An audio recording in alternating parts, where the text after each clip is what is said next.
Greetings from Costa Rica, folks. We may be live just now, so greetings from Costa Rica if that first one wasn't actually broadcast. My name is Matt Rosensteel, and today I am joined by my colleague, Cynthia Ureña in Playas del Coco.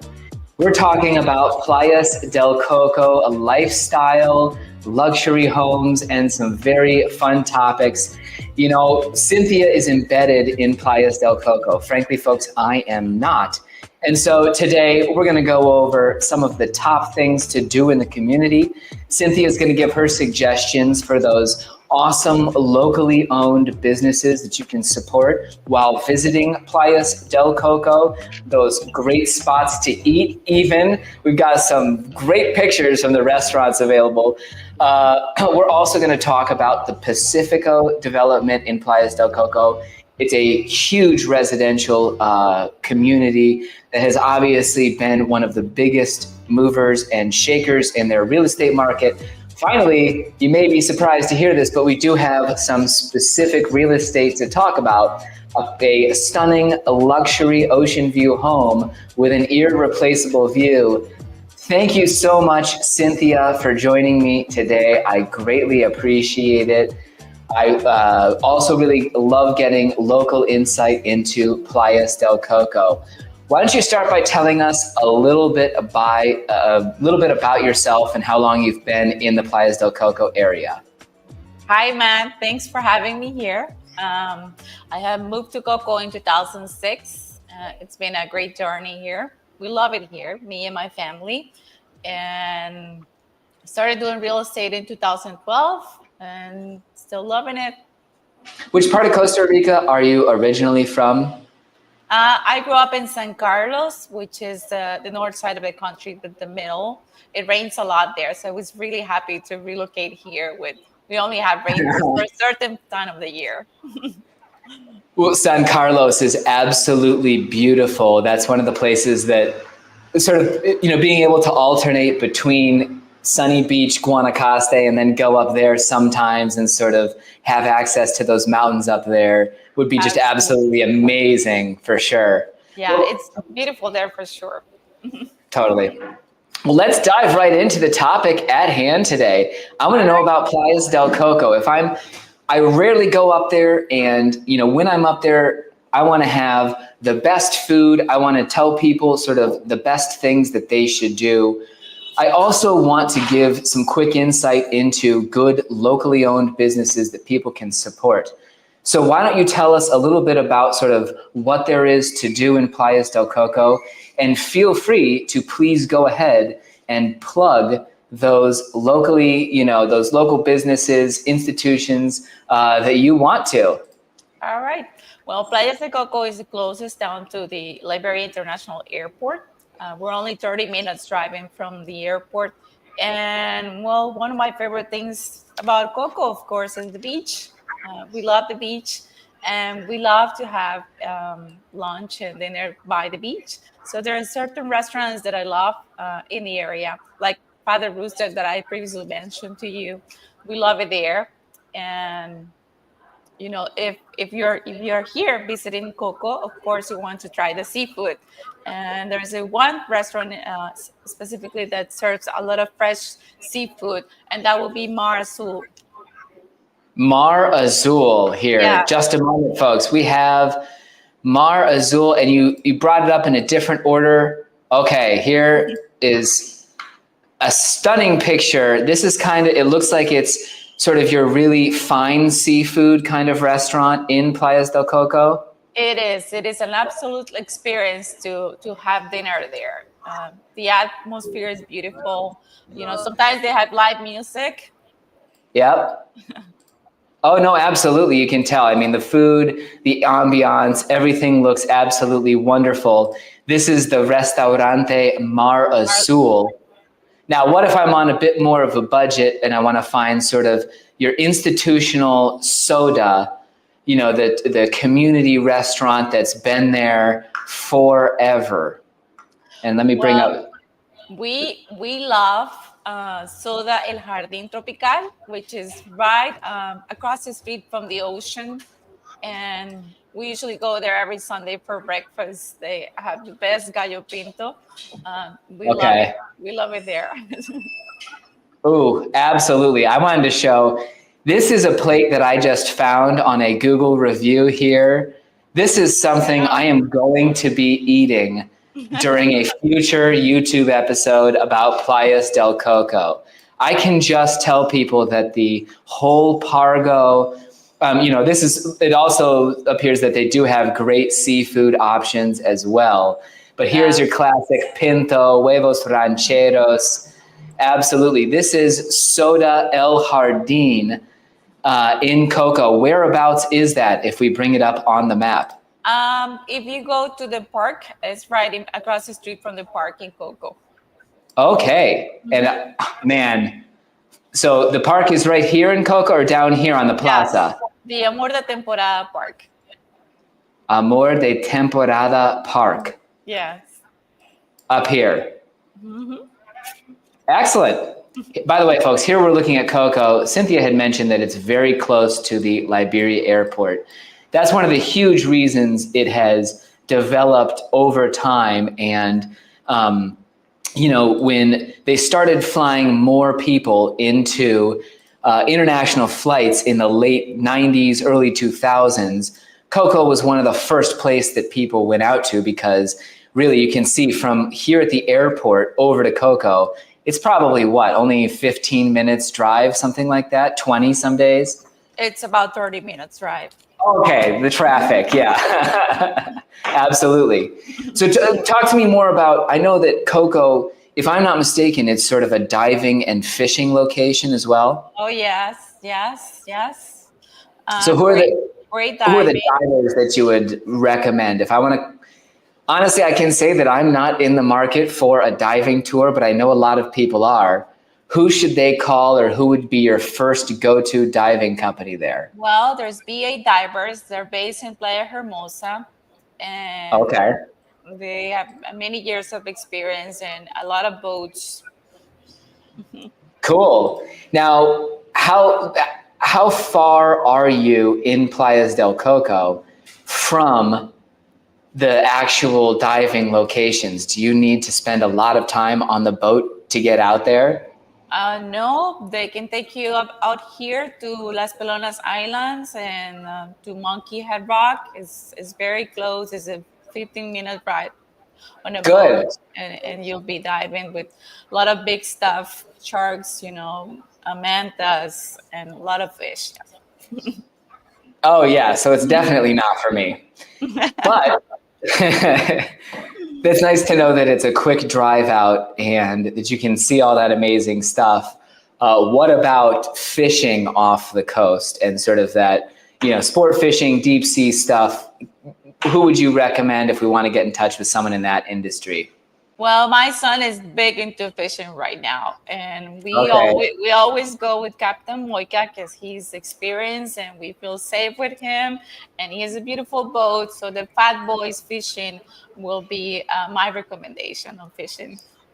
Okay, I was looking up. This is Captain Moika here. Yes. They look like the kind of people who just go straight to where the fish are. That can, drop a line down to rocks, immediately find what's going on. Just total local knowledge. How old is your son? My son is 10 years old. Oh my gosh. Well, deep sea. Is a good hobby. I was about to say, hopefully he can get a few free trips out here and there, because that's an expensive hobby to have as a 10-year-old. It is, yeah. But we also enjoy, fishing on the shore. Oh, totally. 100%. Yes. Well, and so Captain Moika, obviously, there are going to be a ton of providers in all the industries that we're talking about. Cynthia, having been in Playas del Coco since 2006, has just the lead on who's who, and we wanted to get her top recommendations. Now, everybody can tell out there that I'm very into skincare and spa weekends.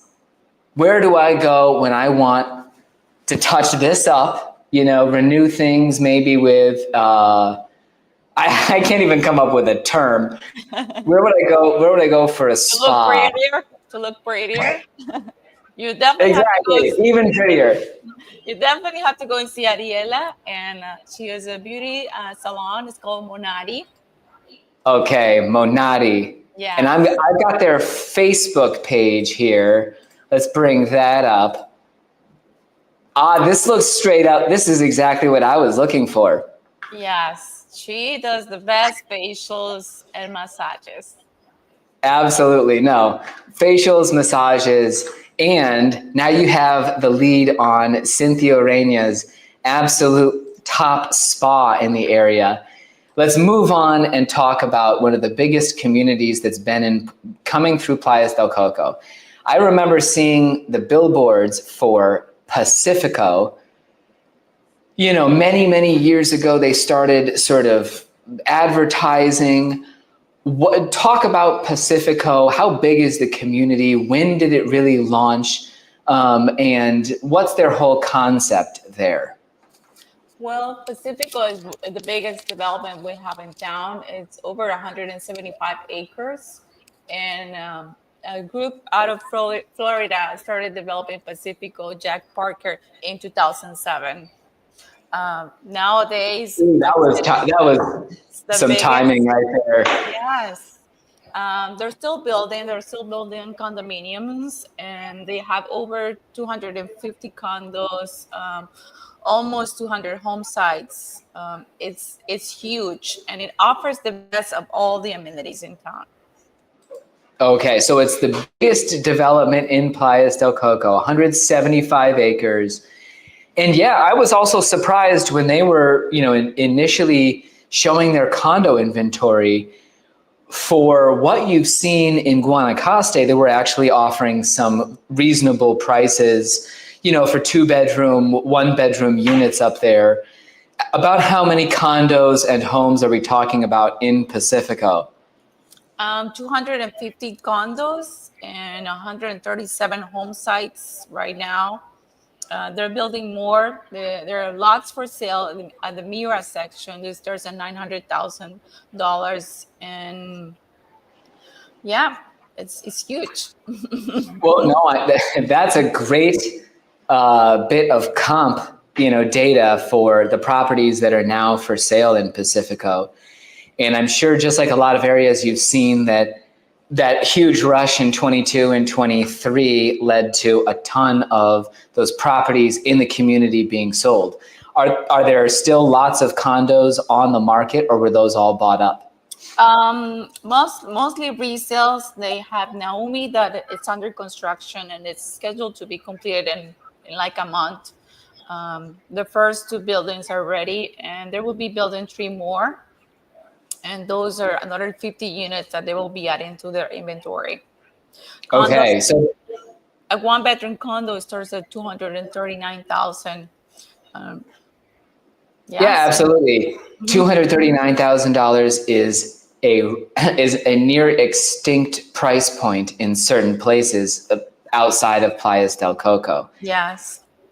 And it's always been, your market up there. I remember when I really started in Playa Tamarindo real estate, back in that time, there were still really low price points. I think we were talking below $100,000 for certain older condo complexes in Coco.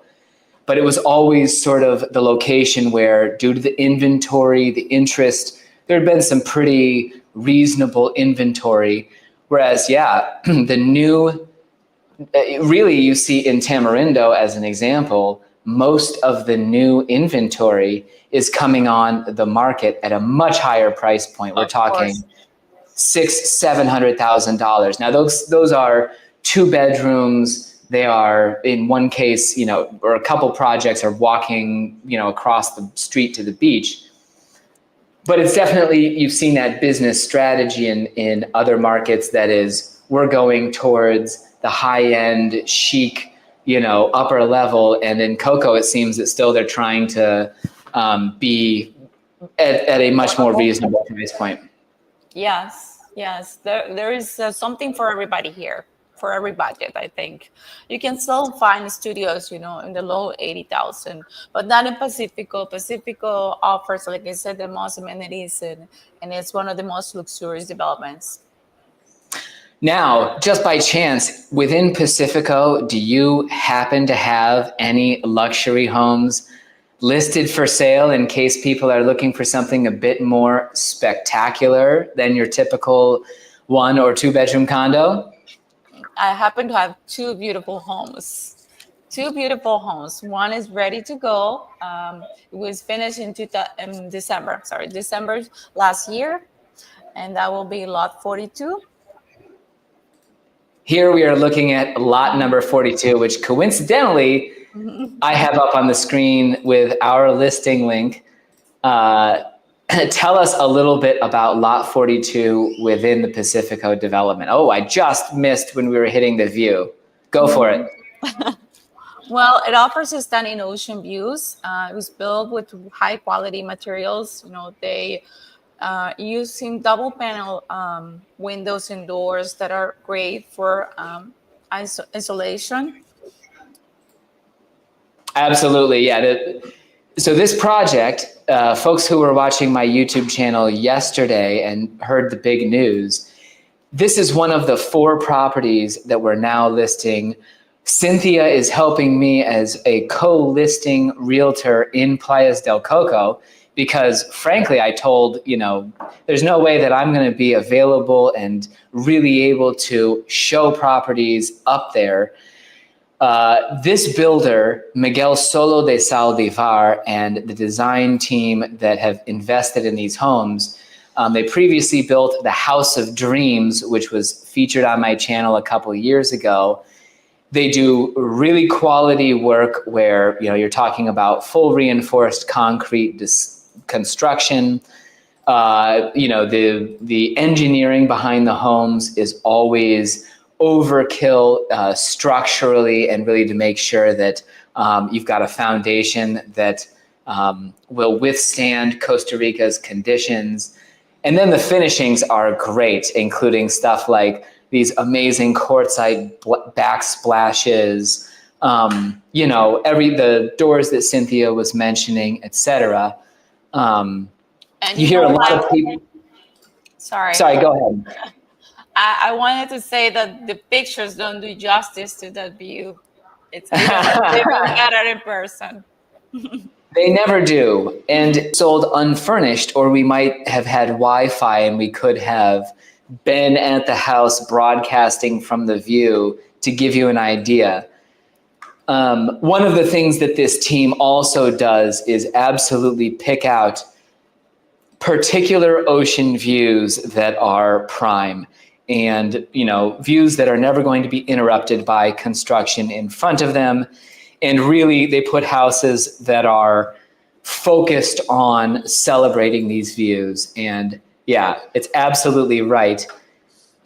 Your views from the balconies at this house, I'm scrolling through trying to find one that does some justice, are not currently done justice. So what we can do in our next episode is, first of all, go get that mixed seafood plate at Soda El Jardín, the pargo entero with the camarones, the calamari, and everything else in that basket. Then we can head up to Pacifico number 42. And actually, I want to bring up, here we have the 3D tour of this home. Again, these cameras are meant to be indoors, and so this isn't going to do it justice again. We have just an absolutely gorgeous view looking out over the Coco Bay here. The whole home has this balcony looking out there. It's got one of these open floor plans that people just absolutely love. And considering you're now paying $900,000 for a new lot in Pacifico, these people having built, this 3-bedroom masterpiece, the asking price is $1.7 million or 1.69. Let's see the view here from the video. This will hopefully save us just a little bit. But anyhow, if you folks want to know more about these homes or Playas del Coco in general, don't hesitate to reach out. You can always contact me at the email address that I'm hoping to put up on the screen here. Just a second, where the heck is that? What's your email address, Cynthia? It will be Cynthia, Cynthia, At 2crpapagayo.com. Absolutely, folks. Oh, and it's just not, there we go. Here are our email addresses if you want to know more about the home that we discussed here. Obviously, we have another listing that Cynthia alluded to, number 39. When will that be ready and hitting the market? It will be ready in early May. Excellent. Yeah, the workers are working there. They're now getting the floors in. Well, I'm not waiting until early May for that seafood basket, I have to admit. So we'll be back probably in a couple weeks up in Playas del Coco to speak more with Cynthia about the area. Thanks so much for your local insights. I'm going to take the website links from the businesses that Cynthia recommended and put them in the description of this video so everyone can easily find them, a couple of our Facebook pages, etc. Again, really appreciate you joining me, Cynthia. Have a great afternoon. Feliz fin de semana, que lo pase muy bien. Igualmente. All right, take it easy. Bye-bye. Por allá.